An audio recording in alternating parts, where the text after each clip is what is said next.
IRIS 11, അതിൻ്റെ പേര് 11 എന്നാണ് അതിൻ്റെ പേര്. അപ്പോൾ അങ്ങനെ കൊച്ചിയിലുണ്ട്. അതിൻ്റെ ഫോട്ടോ എടുത്തു നമ്മുടെ അർണബ് ഗോസ്വാമിയുടെ ആൾക്കാർ. അവരെ അറസ്റ്റ് ചെയ്തു. പലക്കാരും ഇവർ സ്പീഡ് ബോട്ടിൽ ഇറാനിയൻ കപ്പലിൻ്റെ 11 അടുത്തേക്ക് പാഞ്ഞു. CISF പിടിച്ചു, അറസ്റ്റ് ചെയ്തു.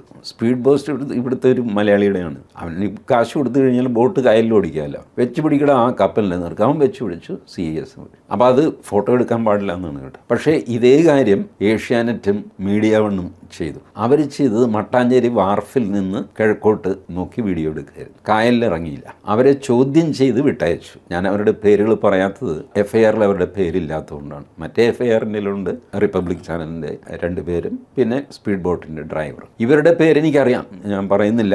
FIRൽ വന്നിട്ടില്ല. ചോദ്യം ചെയ്ത് വിട്ടയച്ച് അവരെ FIRൽ അവരുടെ പേര് കൂടെ ചേർക്കാനായിട്ട് CISF പറയുന്നുണ്ട്. കേരള പോലീസ് കുഴപ്പത്തിലാണ്. എല്ലാ രാഷ്ട്രീയക്കാരും ഇടപെട്ടിട്ടുണ്ട്. തെരഞ്ഞെടുപ്പല്ലേ വരുന്നു, ചാനലുകളെ രക്ഷിച്ചെടുക്കണ്ടേ. അതുകൊണ്ട് പ്രമുഖരായ എല്ലാ രാഷ്ട്രീയ പാർട്ടികളും അതിലിടപെട്ട് ഇതുവരെ FIRൽ പേര് ചേർത്തിട്ടില്ല. ഇവിടുത്തെ ഹാർബർ ക്രൈം പോലീസ് സ്റ്റേഷനിലാണ് ഇത് രജിസ്റ്റർ ചെയ്തിരിക്കുന്നത്. അങ്ങനെ അല്പം കുഴപ്പത്തിൽ നിൽക്കുകയാണ് 2 ചാനലുകൾ.